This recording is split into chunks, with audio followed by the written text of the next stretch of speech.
controlling the universe. That's rubbish. It was set up by certain U.S. elites in the early 1950s to coordinate policy between European elites, and this is an invitation-only club.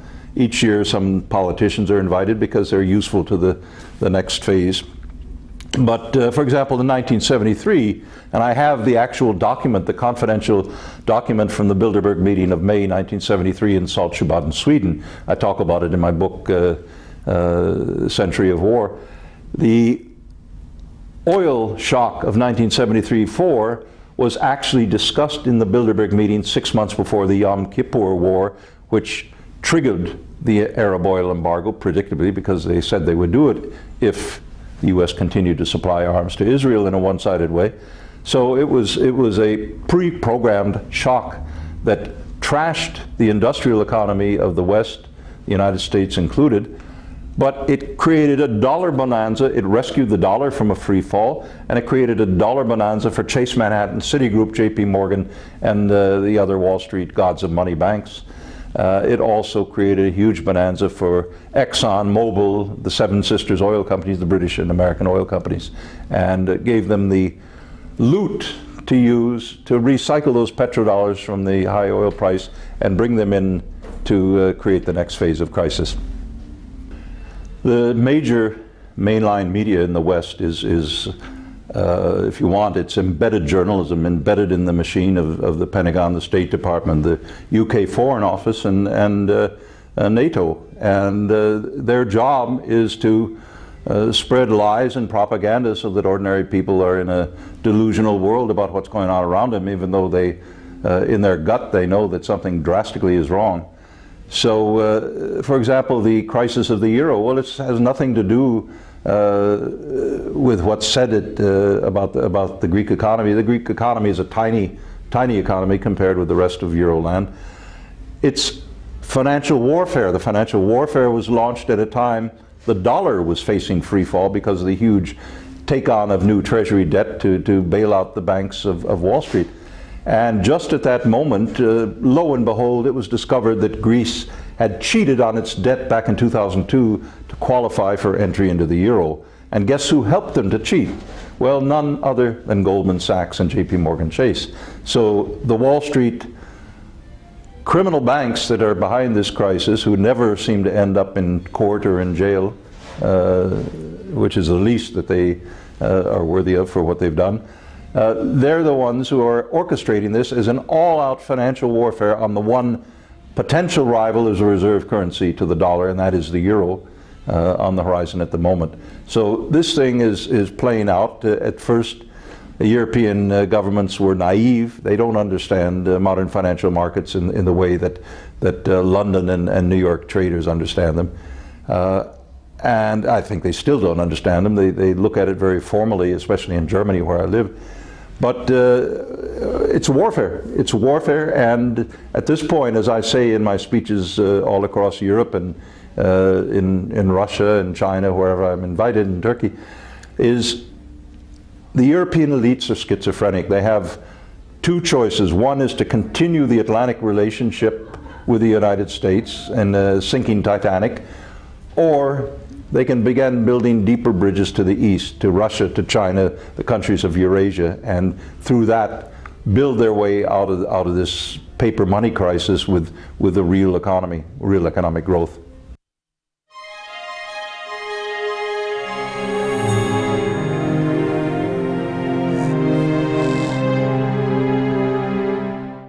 Have you been to InfoWarsShop.com lately? Express your inner patriot with these brand new InfoWars t-shirts. Say it loud with the InfoWars Bullhorn shirt, or educate the sheeple with the Bill of Rights shirt. Grope the public's mind with the TSA shirt. And with this shirt, you can let the dark side know of the Rebel Alliance's power. All available at InfoWarsShop.com. For more than 6 years, I've talked on the air about creating a social network. PlanetInfowars.com is in its beta phase. We're just launching it, and I want to invite all of you out there to be in on the ground level. Planet InfoWars is about people coming together, forming activist organizations, getting involved politically, hunting and fishing, gardening, dating. This is a place for people who love freedom to meet and to talk and to write and to post information. And I give you this pledge. We are not going to spy on you and sell your data to the New World Order. PlanetInfowars.com is free, so people who love freedom can get together, connect with people who are awake and know what we're facing. Be active, organize, take action, go viral, create, contribute, resist, because resistance is victory. You are victory. It's waiting for you to breathe power into it. PlanetInfowars.com. And we are back. It's InfoWars Nightly News on this Monday, June 11th, 2012 edition. The websites are InfoWars.com and, of course, PrisonPlanet.com and PrisonPlanet.tv. Now, John Rappaport wrote an article at NoMoreFakeNews.com, investigative journalist, frequent guest, basically saying that if Ron Paul and Rand Paul don't reverse themselves on this endorsement of Romney, and yes, folks, Ron Paul is coordinating with Rand, that's going on, that it's going to politically destroy them. And the firestorm is not just from Infowars.com. The Libertarian Party, Gary Johnson, we need to get him on to comment on this, the Libertarian candidate, so many others are pointing out that this is the political move. And Ron Paul and Rand Paul are all about not being political, about being principled.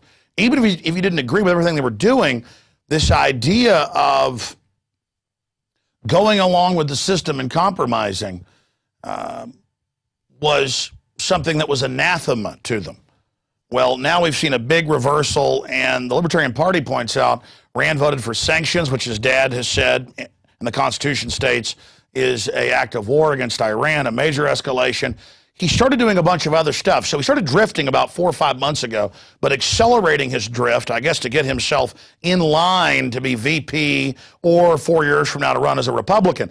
And now, 3 days after this firestorm from last Thursday when he went on Sean Hannity to endorse Mitt Romney with relish, the spokesman, Mr. Hunter, Jack Hunter over at Campaign for Liberty has come out on the front page with a response. And the headline at Infowars.com is Rand's Romney endorsement focused around 2016 presidential run. Ron Paul campaign responds to controversy. And I'm going to read later some of the quotes by Jack Hunter. I mean, here's one of them. If Rand had not endorsed Romney in 2012, every single Republican in the race would use his non-endorsement to bash Senator Paul relentlessly. Well, Congressman Paul in 2008 didn't endorse the Republican candidate. He said, sorry, neither one of these people's constitutional, Obama or Mitt Romney. So this is a big change. There's 100 senators that have sold out to one degree or another. Making himself more like them tarnishes Rand Paul. But you see, the politicos around him, they just want the next big job. So that's why they're all telling Rand and Ron this is the way to go. And I see Campaign for Liberty, because I get the literature, because I've donated, sending me all these local neocons in Texas saying they've got the seal of approval from Ron and Rand. So now this grassroots movement we built around Ron Paul and Rand Paul is more and more just becoming a rubber stamp to certify as, you know, Tea Party, libertarian, all of these Republicans. 3 years ago, the Tea Party was bullhorning Republicans until they got on the bandwagon and made it partisan. Then they sold the idea that the Tea Party was started by mainline Republicans when it was started by 9/11 truthers and then picked up by Ron Paul. It was really started, of course, back in 1775, 1776. But they've totally co-opted it now, where I get comments and emails saying, you're trying to co-opt the Republican Tea Party, Alex, you radical, and you're going to fail. Look, the whole system's coming crashing down. Either the globalists are going to use the crises they've created worldwide to bring in total global corporate fascism, using socialism on the grassroots to control us, or we're going to use the crises they've created to politically expose them and begin taking back ground that we've lost. And look, Ron Paul, Rand Paul have been focal points. And we're going to go to our guest, but I want to make this point. Focal points for liberty and exposing the private Federal Reserve. But they've miscalculated and their handlers have miscalculated, a lot of them big-time Republican operatives, if they think that most of us are just going to go along with them. I've seen polls of 95, 96% against what Ron Paul has done. In fact, we're going to put another one up tonight at INFOWARS.com, so go there and vote. It's a IP-based system, so you can only vote once. It's somewhat scientific, and we'll see what happens there. But as there are more betrayals down the road, people are only going to turn against Ron and Rand that much more. I want to get behind these guys. I believe they're good guys, and they got into the expediency of, hey, let's join with the system, let's try to co-opt it. That's not going to work. You see the Republican system co-opting the constitutionalist ideas, not the other way around. Now, that's my commentary on the whole Paul situation here today. But let's turn to the guy that heads up NoMoreFakeNews.com. He, of course, has been an expert on ABC News, CBS News. He's written for LA Weekly, Spin Magazine, and many other newspapers. He's an investigative reporter. He was also nominated for a Pulitzer Prize for an interview with the president of El Salvador University, where the military had taken over the campus. And he's just had amazing forethought on so many issues, but especially medical tyranny. And John joins us because usually I call him to get him on the show. He contacted us and said, I want to come on and talk about this Ron Paul situation. So I want to get his take on what's happened because I know he's been a supporter of the Pauls. John, great to have you here with us today. Good to be here, Alex. Thanks. Well, you heard my little rant there. What's your take on this overall? My take is that after the 2008 election, when Ron Paul did not endorse McCain, and in fact he advised his supporters to vote for any number, 3 or 4 different independents running on small parties, and eventually centered on Chuck Baldwin and endorsed him, so forth, that he did a turnaround. And he basically said, together with his son, look, the plan has to be that somehow we rework the GOP. We work the Republican Party. We infiltrate. We get inside the system, and we make long-term changes that will come to fruition down the road. Total delusion, total wrong decision. Everything has worked against them on every move they've made in that direction, and now it's completely blown up with Rand's endorsement of Romney because Romney doesn't need him, the Republicans don't need him, they're going to kick Rand to the side of the road, he doesn't figure in any of their plans. All they really want to do is to neutralize for the moment the Liberty Movement, have their convention in Tampa, put Romney up against his twin brother Obama, and let the election run. This is basically a tragic mistake and a tragic error in judgment by Ron Paul and his son Rand, because if you're going to be an independent, you have to be an independent. Well, that's where all the power was, and I want you to continue, but people watching this are going to say, wait a minute, because that's the new talking point. Ron Paul is not Rand Paul. Wait a minute. Last Thursday, they coordinated the press release by Ron Paul saying, okay, we can't win with the delegates now, something that's been clear for months. They just wanted to keep hopes up for donations and things and keep momentum. And then Rand comes out on Hannity. The whole way it was done, the two guys live together, father and son in D.C. The whole thing is coordinated. I mean, I know the family. I know the insiders. I've had dinner with Rand Paul's top people just a few months ago. This is a coordinated deal. What do you say to the delusion that, hey, don't throw Ron Paul out with the bathwater? You know, he's not involved in this. No. It's a coordinated decision between the two of them. Obviously, has to be. They're not working at odds with each other. They've decided on a strategy. You know, we're not going to play this as outsider independence. Rand is Ron's legacy.